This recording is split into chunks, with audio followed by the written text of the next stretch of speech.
सर्वप्रथम सदगुरु कबीर साहब, पूज्य गुरुदेव एवं सभी ऋषि सत्ता, सभी संत समाज को बारंबार नमन, बारंबार बंदगी। आज हम लोग सुबह जिस बात को सुन रहे थे, क्योंकि इस बार का कार्यक्रम सनातन धर्म प्रमुख है, इसलिए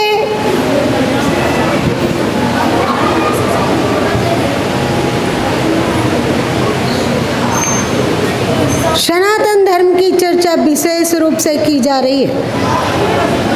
सुबह हमने सुना गोत्र के बारे में कि गोत्र क्या है, इसके द्वारा हिंदू समाज कैसे संगठित होगा, इस पर चर्चा की गई।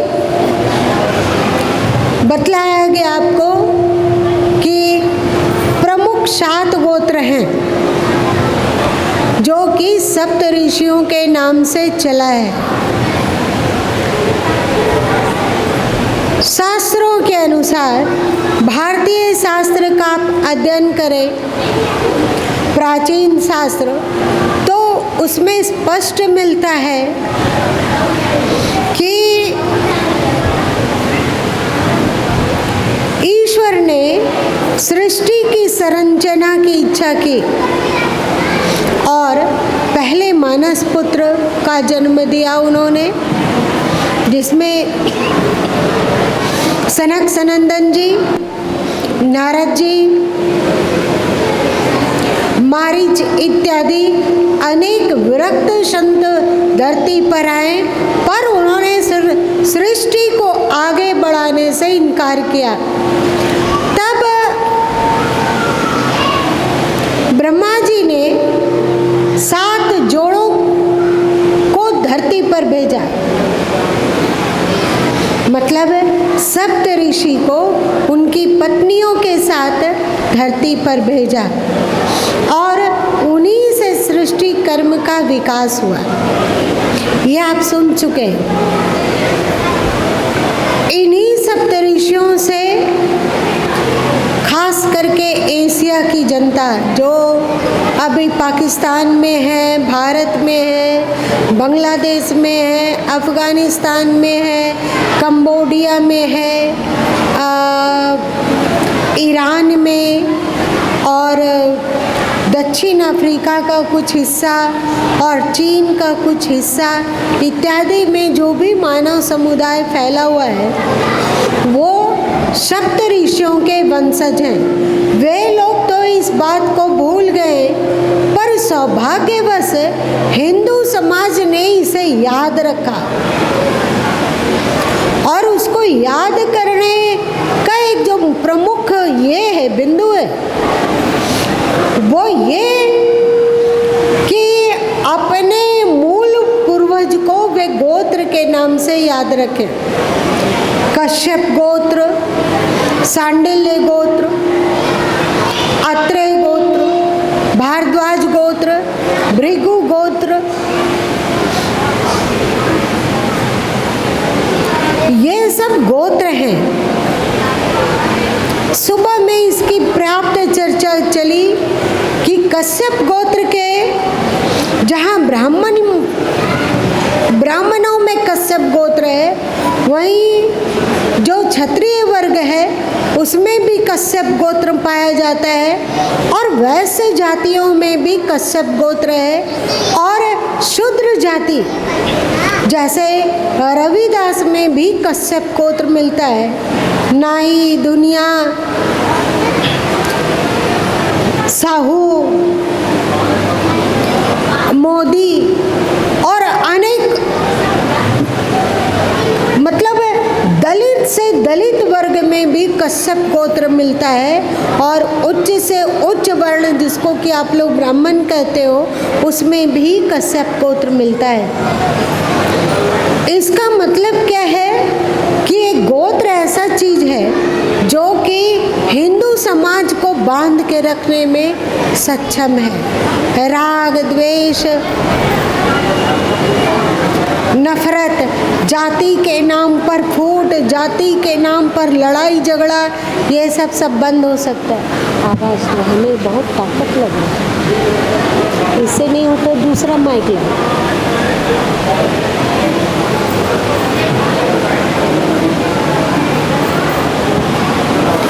इसके द्वारा समाज को बहुत हद तक बांधा जा सकता है। इसे आपने प्रातःकाल श्रवण किया है और भी गुरु ने माँ ने बतलाया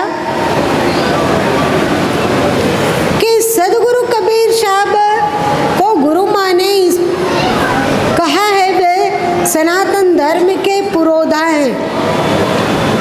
वैसे आज की राजनीति में चर्चा है और जितने भी नेता लोग हैं वे सदगुरु कबीर साहब को याद करते हैं हिंदू मुस्लिम एकता के पक्षधर के रूप में। सदगुरु कबीर साहब की वाणियों में यह मिलता भी है। भाई रे दुई जगदीश कहाँ ते आया, कहू कौने भरमाया, इत्यादि बहुत सारे पद हैं जो हिंदू और मुस्लिम की एकता की बात करती है।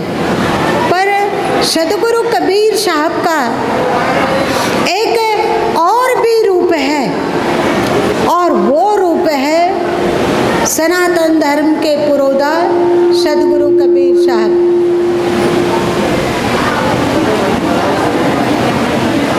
सदगुरु कबीर साहब सनातन धर्म के पुरोधा कैसे हैं? आज हमने सुबह बतलाया था कि उनके माता पिता नीरो नीमा लगभग 3 पीढ़ी पूर्व इस्लाम धर्म को स्वीकार किए थे और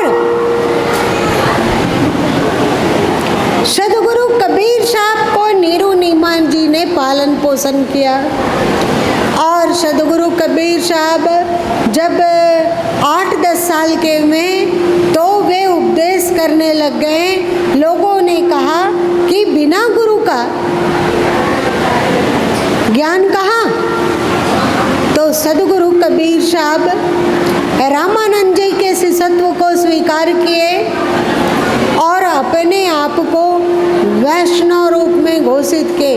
मतलब सुबह आपने सुना, एक बार मैं फिर से डंके की चोट से कहती हूँ कि सदगुरु कबीर साहब वे पहले शख्स हैं जिन्होंने घर वापसी का मार्ग सुझाया।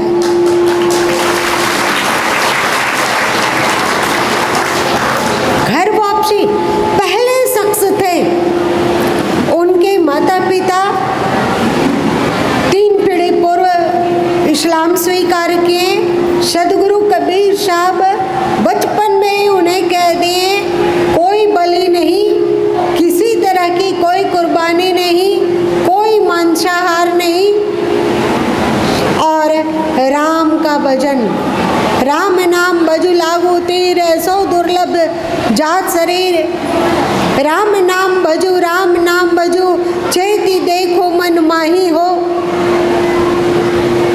ऐसे अनेक पदों को सदगुरु कबीर साहब ने कहा। और वैसे तो अभी इन दिनों बहुत व्यस्तता रही गुरु माँ की, फिर भी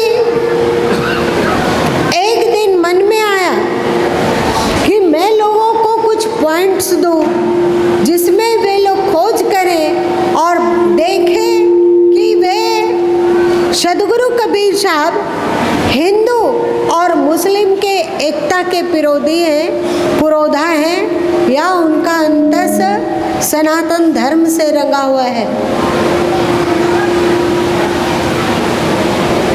वे घर वापसी किए परम वैष्णव संत हैं, परम वैष्णव संत। इसलिए हम गुरु माँ ने जो सूत्र दिया था वो आपके समक्ष फिर से दोहरा रही हूँ।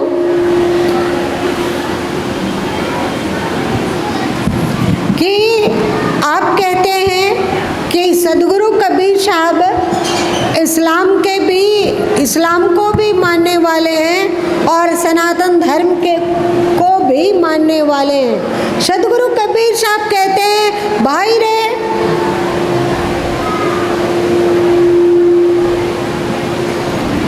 हे भाई, मैं दो राहें पे खड़ा हूँ, एक तरफ इस्लाम और एक तरफ सनातन धर्म। ये बात सच है, ये मिथ्या नहीं है। पर आप ढूंढिए कि क्या वे सनातन धर्म और इस्लाम धर्म को एक समान मानते थे, एक नज़रिया से देखते थे, या किसी में किसी की ओर उनकी ज़्यादा दृष्टि थी और किसी में वे केवल अपनी बात कहकर उदासीन हो जाया करते थे। जैसे सदगुरु कबीर साहब की वानियों में विवाह का चर्चा बहुत है, जैसे बीजक में भी है, और इतनी बारीक बारीक बातें उन्होंने जैसे कहा, जना 4 मिली लगन सुधायो, जना 5 मिली माड़ो छायो, सखी सहेलरी मंगल गावे, सुख दुख माथे हरदी चढ़ावे। जना 4 मिली लगन सुधाए, 4 ने लगन शोधा कि हम जीव का अथवा आत्मा की विवाह किससे करें, हमारे पास जो हमारी आत्मा है उसका विवाह किससे करें, ये जीवात्मा किस योनि में जाने योग्य है। तो जना 4 मिली लगन सुधायो है, तो ये आध्यात्मिक अर्थ। जना 4 में आता है मन, बुद्धि, चित्त और अहंकार। ये चारों ने पहले से निश्चय किया कि इस जीव का संस्कार ऐसा है तो ये पशु में जाने योग्य है, पक्षी में जाने योग्य है, मनुष्य में जाने योग्य है, जलचर में जाने योग्य है। इसका निर्णय मन, बुद्धि, चित्त, अहंकार ने किया।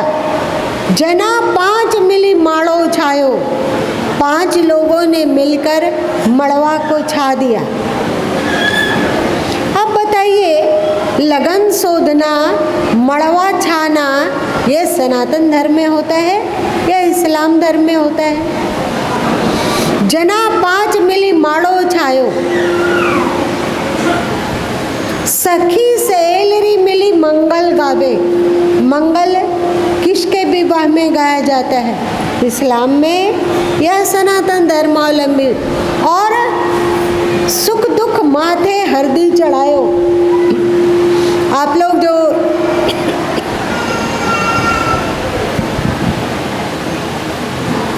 हल्दी लगता है, विवाह का एक अनिवार्य पहलू है, शायद 2 बार 3 बार 5 बार हल्दी लगता है। तो जना 5 मिली माड़ो छायो, 5 ने मिलकर मड़वा बना दिया। ये 5 कौन है? आकाश, वायु, अग्नि, जल और पृथ्वी। इसने 4 अंतःकरण मिलकर जहाँ लगन का शोध किया कि ये जीव अमुक योनि में जाने योग्य है, तो वहाँ पे सदगुरु कबीर साहब कहते हैं कि 5 प्रकृतियों ने मिलकर जीव का शरीर निर्माण किया। उसके बाद सखी सहेलरी मंगल गा गई। सखी सहेलरी यहाँ कौन है? 5 ज्ञानेंद्रियाँ, 5 कर्मेंद्रियाँ मंगल गाने लगी कि अब हम लोगों को मनमाना भोग मिलेगा, मनमाना भोग मिलेगा। और दुख सुख माते हरदी चढ़ायो। और ये सखी सहेलरी दुख सुख रूपी हल्दी को जीव के शरीर में लगाना शुरू किया। मतलब अब जीवन में दुख और जीवन में सुख,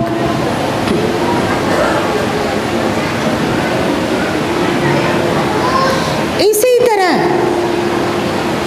बाबा मोरे ब्याह करो अच्छा बरी तकाओ, जब लग अच्छा नहीं मिले तब लग तू ही ब्याह। सदगुरु कबीर साहब की एक बानी है कि हे गुरुदेव, बाबा यहाँ गुरुदेव को कहा गया कि हे गुरुदेव, आप मेरा विवाह उस परतपर तत्व परमेश्वर से करवा दो, मतलब मेरी दोस्ती उससे करवा दो, मेरा संबंध उससे जुड़ जाए, ऐसी कृपा करो।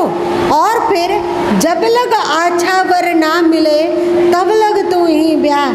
जब तक वो सर्वोपरि श्रेष्ठ परमात्मा तत्व से मेरा संबंध नहीं जुड़ जाता है तब तक आप मुझे स्वीकार कर लें।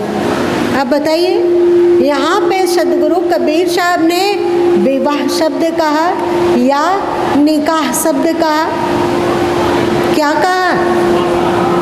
विवाह।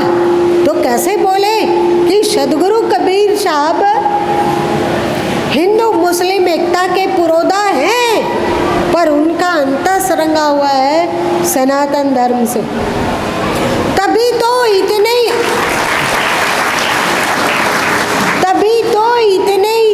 धर्म गुरुओं के रहते हुए भी वे किसी सूफी संत से दीक्षा क्यों नहीं लिए?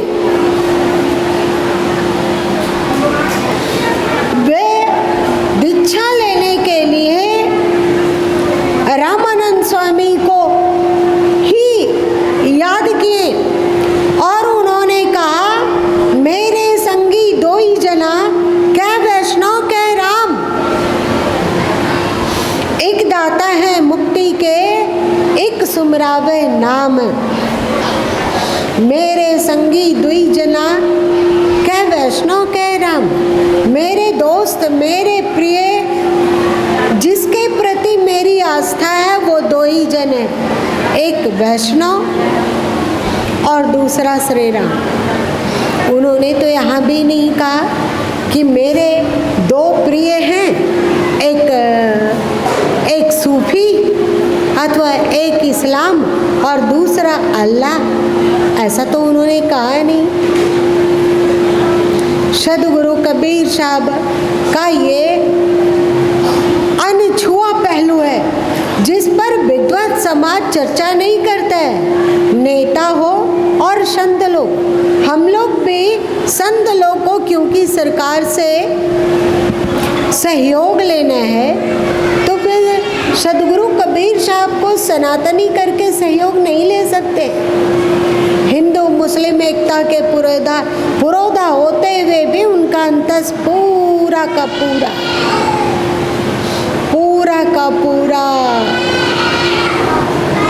ओढ़न मेरो राम नाम में राम ही के बनी जा रहा हो।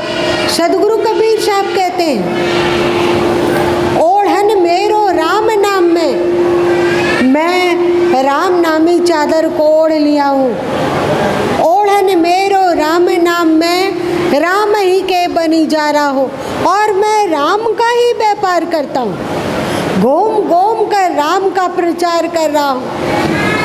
उन्होंने ये नहीं कहा कि वे जो ओढ़न मेरो राम नाम नहीं, ओढ़न मेरो राम अल्लाह, ऐसा नहीं कहा। और राम ही के बनी जा रहा हो मैं, उन्होंने ये भी नहीं कहा कि मैं राम अल्लाह के बनी जा रहा हो, ऐसा नहीं कहा। आप सभी विचार करना।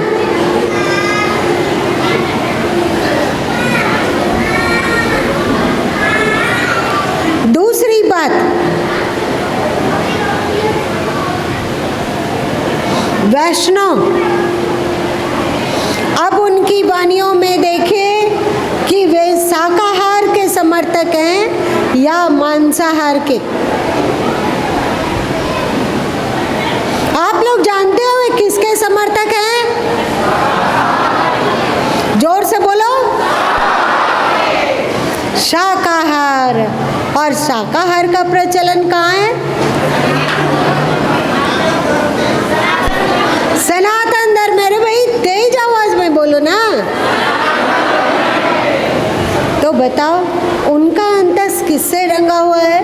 यदि उनका अंतस इस्लाम से प्रभावित होता तो वे इस पर चुप रहते, ना शाकाहार पर बोलते और ना ही मांसाहार पर बोलते, पर वे अपनी वाणियों में तो शाकाहार को की बिल्कुल दुदुमदी ही पीट दी है। समस्त संतों में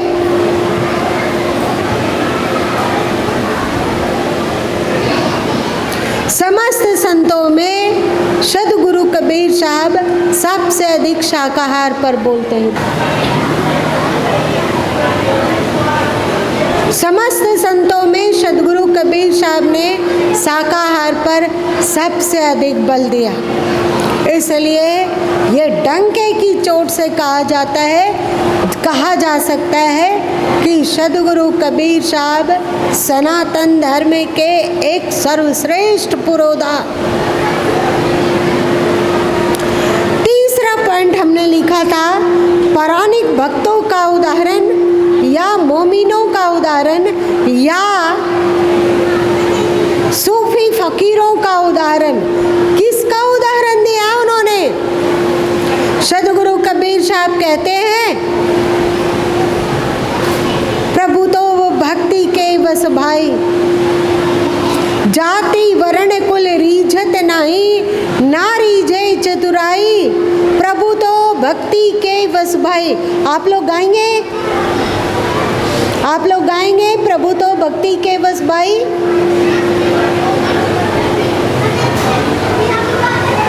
आप देखिए इस भजन में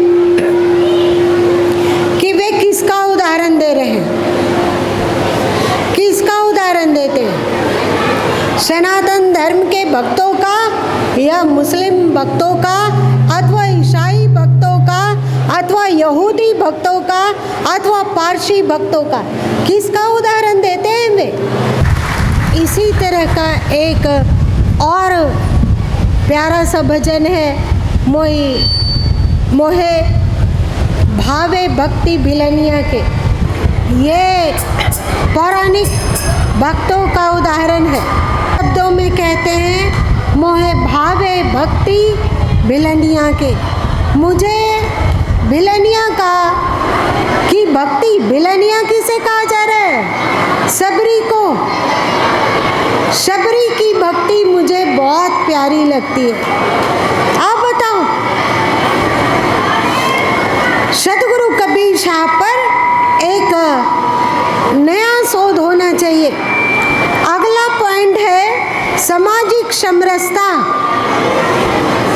सभी वर्णों में, सभी जातियों में या इस्लामिक अनेक फिरकों में सद्गुरु कबीर साहब सामाजिक समरसता की बात बोलते हैं।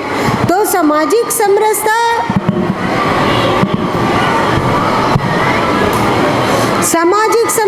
किसमें? सामाजिक समरसता किसके साथ? आप जानते हैं, को ब्राह्मण को शूद्रा, मतलब जातियों में जो भेद है, ये ऊंची जाति का, ये नीची जाति का, ये वो, इन सब को सद्गुरु कबीर साहब दूर हटाने के लिए बोलते हैं।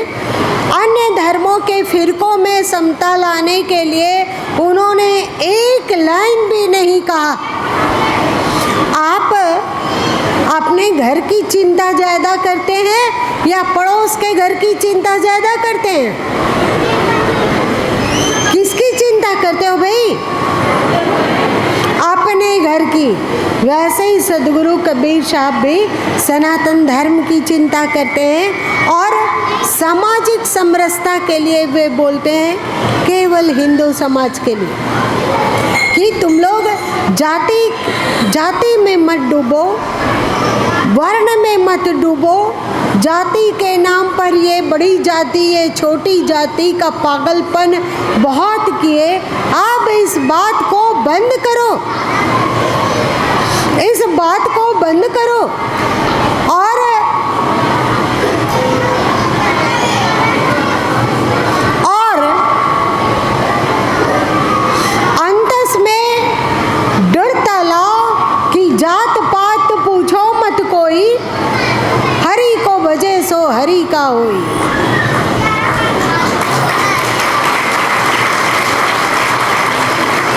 गुण की पूजा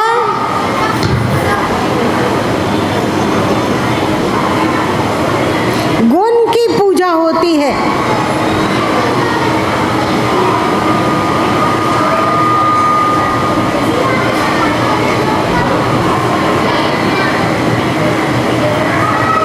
मोल करो तलवार की पड़न रहन दे म्यान। तलवार का मोल करो भाई, म्यान को पड़े रहने दो। जाति ना पूछो साधु की, पूछ लीजिए ज्ञान। मोल करो तलवार का पड़न रहन दे म्यान। यहाँ भी जाति, ज्ञान का मोल करो। यदि एक दलित से दलित पिछड़े वर्ग में भी यदि ज्ञान है तो वो ऊंचा है, और एक जो अपन समझते हैं कि वे सबसे ऊंची जाति के हैं, यदि उनमें भी अज्ञान हो, अविवेक हो अथवा शील सदाचार ना हो तो वो नीचा ही माने जाने योग्य है। ऐसा सदगुरु कबीर साहब कहते हैं। मतलब यहाँ भी सनातन धर्म का ही पलड़ा झुका हुआ है। अगला पॉइंट है परमात्मा का नाम। सनातनी या इस्लामिक या ईसाई या यहूदी या पारसी, भजो रे भैया राम गोविंद हरि। सदगुरु कबीर साहब गाते, मैं संक्षेप में उड़ते हुए आगे बढ़ रही हूँ। केवल मेरा उद्देश्य एक विचार रखना है आपके बीच में कि आप स्वयं पे निर्णय कर ले। सदगुरु कबीर साहब ने कई स्थान पे अल्लाह शब्द का उच्चारण किया है, रहीम करीम इत्यादि उन्होंने कहा है, पर वो ऐसा ही समझो जैसे 10 क्विंटल आप दाल बनाते हो, 10 क्विंटल आपका राहड़ दाल हो और उसमें आप 1 मुट्ठी और राहड़ दाल मिला देते हो, तो महत्व 10 क्विंटल का है, 1 मुट्ठी का नहीं। उसी तरह सदगुरु कबीर साहब की वाणियों में अधिकांशता सनातन धर्म के नाम का है। आप बीजक शब्द 12 संतो मते मातु जनरंगी पियत प्याला प्रेम सुधारस मतवाले सतसंगी, अथवा रमैनी 8 ई उपनिषद कहे संदेशा, ई निश्चय निके बड़ भारी, याही के वर्णन करो अधिकारी। याज्ञवल्क और जनक संवादा, दत्तात्रेय वही रस स्वादा। वही राम वशिष्ठ मिली गाई, वही कृष्ण उद्धव समुझाई। वे उपनिषद की बात करते हैं, वे कुरान की बात नहीं करते। वे कहते हैं कि उपनिषदों का ज्ञान बहुत ही सर्वोत्तम है, और फिर उदाहरण देते हैं कि राजा जनक और याज्ञवल्क हो, चाहे कृष्ण और उद्धव की चर्चा हो, चाहे अन्य संतों की चर्चा हो, उसमें उपनिषद की ही चर्चा होती है। उपनिषद का ज्ञान बहुत महान है। अब आप बताओ कि किसके बारे में सदगुरु कबीर साहब बोले, कौन सा ग्रंथ उनको प्यारा है। अब आइए हम लोग सुनते हैं, भजो रे भैया राम गोविंद हरि। सदगुरु कबीर साहब ने ईश्वर वाचक जो भी नाम लिया वो सब सनातन धर्म के अनुरूप है।